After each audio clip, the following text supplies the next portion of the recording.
네, 여러분 안녕하십니까. 출발 마케돈 예민수입니다. 목요일입니다. 어제 국내 증시가 많이 오르진 못했지만 코스피가 6포인트 오르는데 그쳤지만 IT, 반도체가 이제 전면으로 맨 앞줄로 나왔다는 게 상당히 의미가 있죠. IT에 대한 기대감, 외국인들도 샀고요. 그런 기대감을 얼마나 연속성을 가지고 이어갈지가 관건이고요. 예, 미증시는 FOMC 의사록이 공개가 되면서 이제 금리 정책 이런 데 대한 불안감들이 조금 희석됐다는 겁니다. 주가가 약했는데 상승세로 돌렸죠. 다우가 0.2%, 나스닥은 0.6%가량 올랐고요. 우리 야간 선물은 0.4% 정도 상승해서 그런 것들을 오늘 좀 반영하고 있습니다. 어제보다는 조금 가볍게 출발하는 하루라고 볼 수가 있겠는데요. 목요일장 구체적인 전략들 먼저 기다리시는 장영혁의 마켓 시그널로 시작하겠습니다.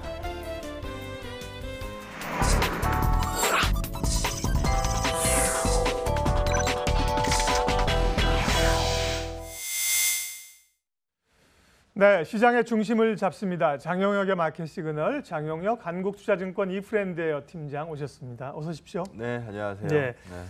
현대차 그룹의 이야기 한번 해야죠. 오늘 준비하셨습니까? 네, 뭐 준비했고요. 네. 어제 시장 얘기부터 먼저 하고 그러시죠. 현대차 그룹 얘기하도록 하겠습니다. 간만에 어제 그런 장을 보셨을 거예요. 삼성전자 3% 정도, 하이닉스가 뭐 6% 넘는, 뭐 장중에 뭐 7%. 이렇게 두 쪽으로 쏠리는 장을 오랜만에 아마 보셨을 겁니다.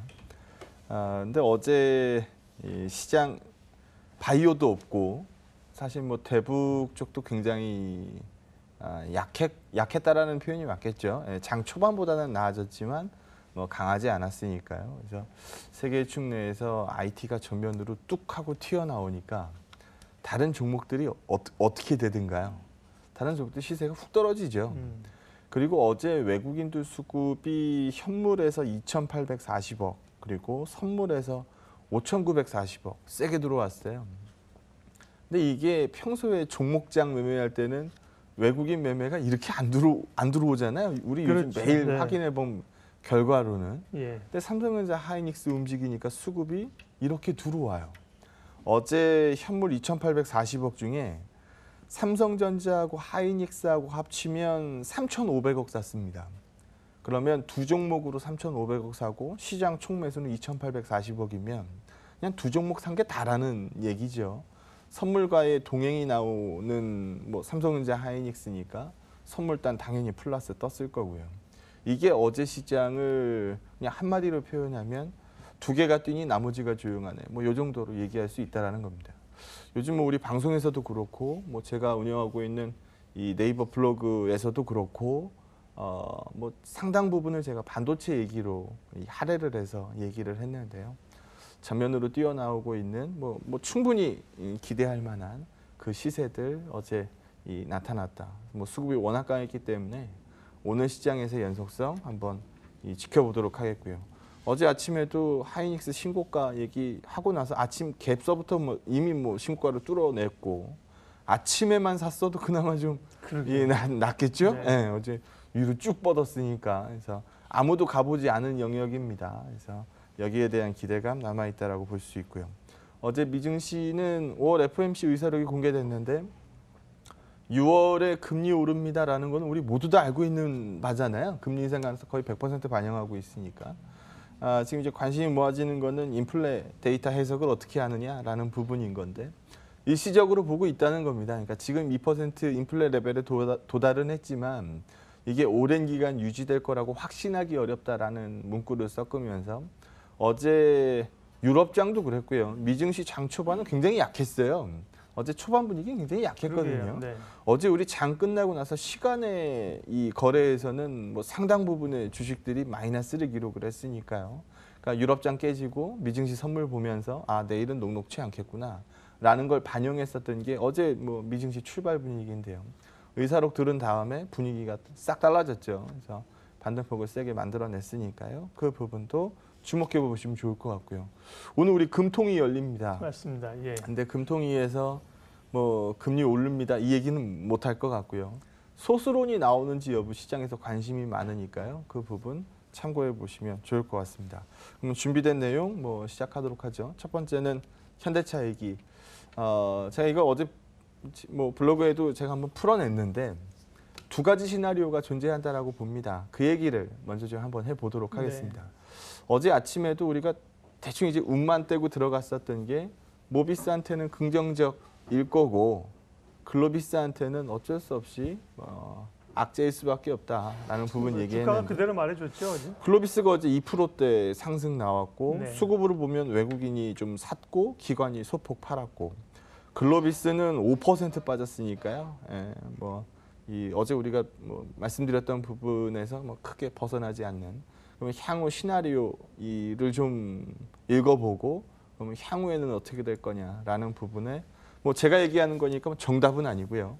말 그대로 가설입니다. 그래서 그 시나리오 두 가지를 한번 체크해 보도록 하겠습니다.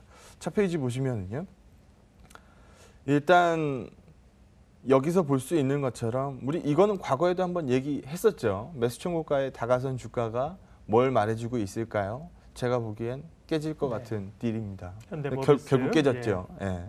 근데 지금 여기 한번 보시게 되면 상대 주가 측면으로 보게 되면 글로비스는 버텼어요. 어느 정도 이제 매수청구가 밑으로 더 밀리긴 어려우니까 모비스가 버텼죠. 네, 모비스는 버틴 거죠. 떨어진 가격에서 버티고 있었던 거고 계속해서 찍혀 눌렸던 거는 글로비스입니다. 그러니까 글로비스는 소위 말해서 모비스에서 돈 되는 AS 사업부를 잘라서 이 글로비스에 붙여서 합병 처리를 하는 거니까 글로비스 입장에서는 통과만 된다라고 하면은 사실 땡큐였던 거잖아요. 그러니까 기대와 다르게 통과된다라고 하면 무조건 글로비스 사는 거고 딜 깨지면은 모비스 사는 겁니다라는 부분으로 우리가 얘기를 하고 있었던 이 그림이었죠. 그래서 지금 딱 깨지고 나니까 이제 관심들이 그럼 앞으로 어떻게 될 거냐라는 부분입니다. 일단 첫 번째 언제 될 거냐? 그럼 다음 지배구조 개편안의 시장에다가 이제 어느 정도 좀 다음 스케줄에 대해서 현대차 그룹이 힌트를 주는 건 어느 정도 시점일 거냐? 그건 아무도 모릅니다. 제가 다음 달입니다라고 얘기한다면 믿어서도 안 되고 믿을 필요도 없고 그런 거죠. 지금 언제 할지 그거 어떻게 알겠습니까? 가서 깨지고 접는 것보다 깨질 게 빤히 보이는 자리에서 접은 건 잘한 거거든요. 그래서 가다듬고 나오는 시간이 좀 필요하겠죠. 언젠지는 모르지만 가다듬는 방향에 대해서만 얘기를 한번 해보고자 하는 겁니다. 첫 번째 시나리오는요.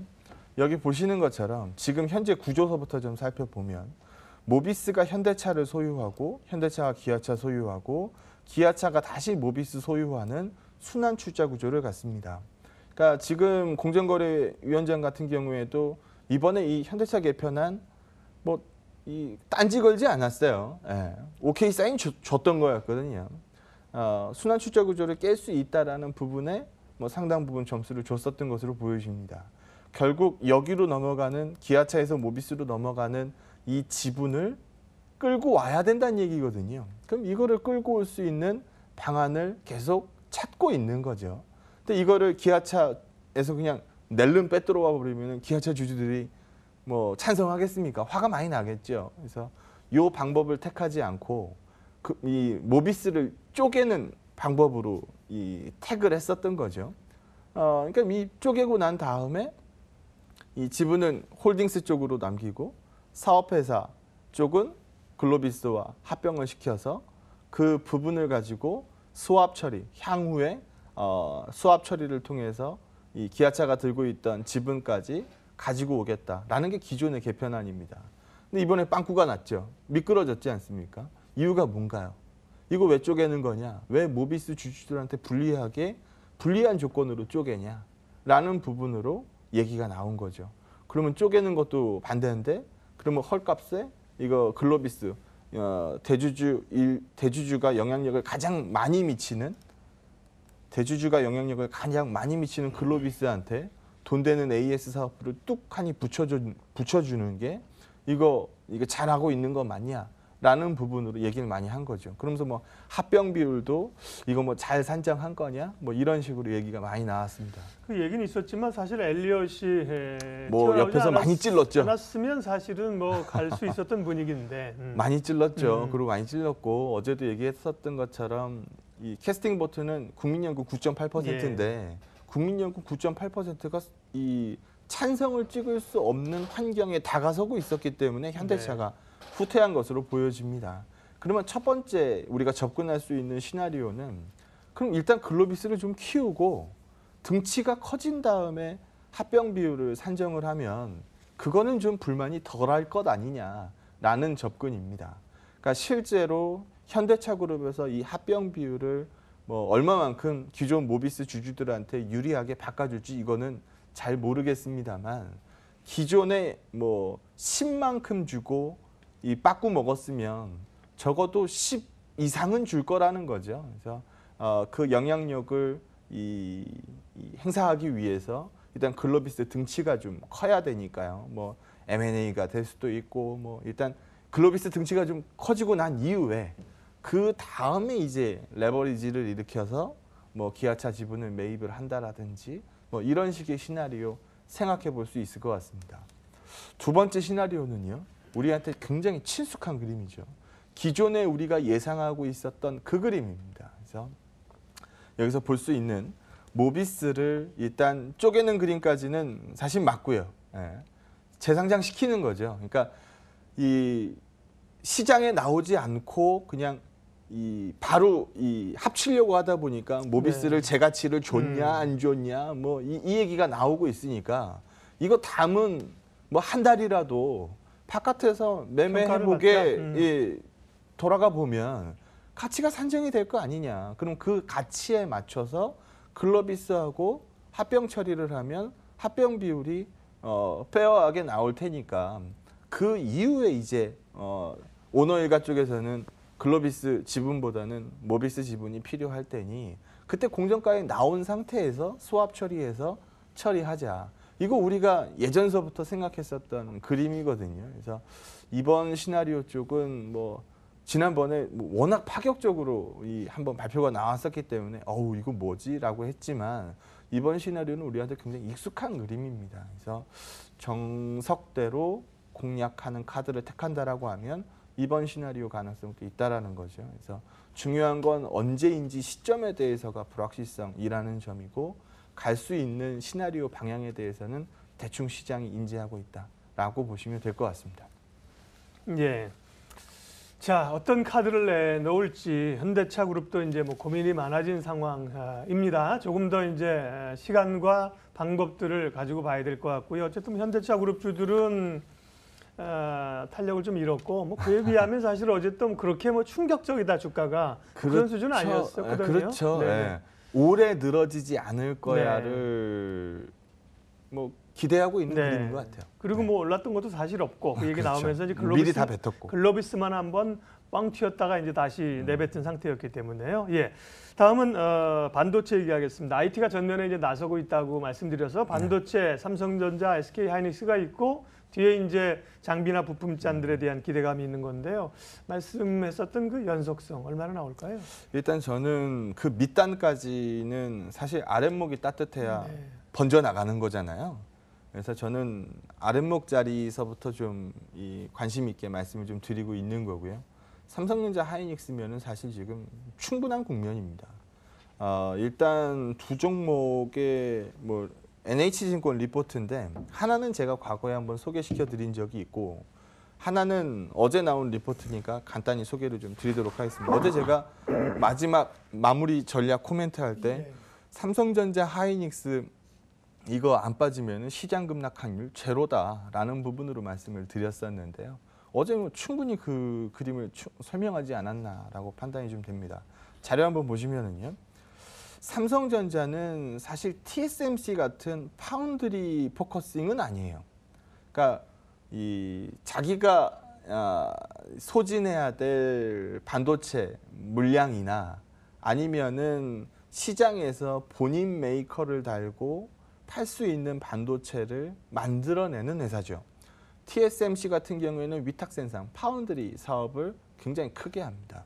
지금 삼성전자의 파운드리 사업은 TSMC 한 10분의 1 정도 나오는데요. 만약에 예를 들어서 네. 삼성전자가 뭐 캐펙스 투자가 많아서 뭐 가동률이 떨어진다, 이런 우려하는 그림들이 종종 얘기들을 하시거든요. 예, 뭐 언제까지 이 호황일 거냐, 뭐 이런 부분들 얘기 많이 하시는데요. 걱정할 이유가 없는 게 TSMC 같은 파운드리 업체 모델을 안 갖고 있는 게 아닙니다. 갖고 있어요. 지금은 그렇게 할 필요가 없는 거죠. 그래서 위탁 생산 들어오는 부분들의 생산을 늘린다라고 하면 삼성전자 파운드리 사업이 조명을 받을 수 있습니다. 삼성전자 파운드리 사업이 조명을 받았을 때 지금 밸류에이션에 플러스일까요, 마이너스일까요를 물어보면 당연히 플러스겠죠. 밑에서 보고 있는 것처럼 뭐 EPS 단으로 본다라고 하면 사실 삼성전자 올해 주당 순이익으로 한 7,800원, 8,000원 가까이 잡는데요. 뭐 멀티 10배 주면 8만 원이란 얘기고요. 에이, 뭐 8만 원은 어떻게 가겠어? 라고 할 수도 있지만 그냥 10배 밸류에이션 녹이면은 8만 원 주가입니다. 라고 읽으시면 됩니다. 그러면 10배 밸류에이션이 과도하다라고 생각하면 뭐 8배 밸류에이션 준다라고 해도 지금 6배 밸류에이션이니까 그냥 어닝의 상승분 없이 밸류에이션 상승폭만 따져도 6배짜리가 8배가 되면 지금 현 가격에서 33% 정도의 밸류 업사이드가 존재하는 거죠. 그러면 어닝이 바뀌지 않아도 밸류값만 올라도 30%의 업사이드를 설명할 수 있게 됩니다. 하이닉스 마찬가지죠. 하이닉스는 어제 우리 한번 찝어봤었던 것처럼 멀티플 4배짜리 종목입니다. 뭐 가끔 가다가 뭐 낸드 가격이 요즘 좀 빠지고 있고 낸드 안 굴러갈 때는 사실 하이닉스에서 적자도 찍었었기 때문에 언제까지 디램 부분에 포커스 맞춰서 살고 있을 거야 라는 얘기를 할 수도 있습니다만 지금 당장 디램이 너무 잘 굴러가거든요. 그래서 이 부분을 지금 쳐다봐야지 잘 굴러가고 있는 이 시점에 미래 걱정을 땡겨서 할 만큼의 밸류에이션 레벨도 아니고 긍정적인 부분은 아직 다 녹이지도 못한 상황이라는 거죠. 신고가를 찍었으면 신고가 찍은 이유가 있는 건데 굳이 그거를 들어가서 미래에 이게 안 좋을 겁니다. 뭐 이런 얘기로 근접하지 못해 버리게 되면 이거는 매매할 수 있는 기회를 아예 잃어버리는 거잖아요. 그래서 누가 뭐라 그래도 우리 대한민국 시가총액 원투 기업이고 원투 기업의 공통점은 지금 굉장히 싸게 거래되고 있다라는 거고 다른 종목 몰라도 이 두 개만 뛰어도 지수는 뛴다라는 점, 이걸 감안해 보면 이 두 종목에 대한 관심은 아무리 강조해도 지나치지 않을 것으로 보여집니다. 그리고 또 하나 보게 되면 마이크론 이 주가, 물론 마이크론은 뭐 대규모 자사주 매입을 포함해서 어제 많이 그저께 많이 올랐습니다만 만약에 그 약발로 올랐다라고 한다면 어제 빠졌어야죠. 근데 어제 또 올랐어요. 어제 1.59% 추가로 올랐고 네. 59.97달러 종가니까요. 지난번 전고가 3월 13일에 있었던 63달러 중반대니까 얼마 안 남았습니다. 그리고 자사주 매입보다도 사실 마이크론 어제 뭐 우리 반도체한테 이제 영향을 많이 줬던 뉴스는 이 향후 실적 가이던스를 상향시키는 이 모습들이었거든요. 그래서 뭐 요즘에 제일 디램 중에서 안 좋은 게 모바일 디램인데 이 모바일 디램도 뚜껑 열어보니까 괜찮네 라는 시그널들을 보여주다 보니까 실적 전망치를 상향시키는 거죠. 그러다 보니 뭐 삼성전자나 하이닉스나 눌려있던 부분들이 한 번에 풀렸던 거 아닌가라는 생각이 좀 들고요. 하이닉스는 지금 분기로 지난 직전 분기에서 이제 4.36조인가 벌었죠. 분기의 4조를 봅니다. 예전에 뭐 조 벌고 뭐 아우 서프라이즈 뭐 이렇게 얘기했었던 그 하이닉스는 잊으셔야 될 것 같고요. 옛날에 이제 1조 클럽 같다고. 그러니까 예전에는 뭐 한 번 흑자 크게 내면은 그 다음 연도는 꼭 적자 내잖아요. 그러니까 흑자 적자를 반복적으로 보여주다 보니까 얘한테 멀티플 점수를 줄 수가 없어요. 그러니까 한 번 좋았다라 그래서 따라가면 까지고 나쁘다라 그래서 팔면 튀고 이게 반복적으로 나왔기 때문에 올라타려는 수요가 약할 수밖에 없습니다. 근데 지금은 꾸준히 이익을 내요. 꾸준히 이익을 내고 그것도 작지 않은 분기의 4조면요. 이게 정말 작지 않은 이 사이즈거든요. 그래서 이게 쌓이고 쌓이면 지금 여기 뭐 제 분석은 아니고 유진 의견을 좀 참고를 했습니다만 앞으로 4년간 에비타만 합쳐도 100조 쌓인다는 겁니다. 이 100조 쌓이는 거 가지고 뭐 할 거냐? 뭐 M&A를 할 수도 있는 거고요.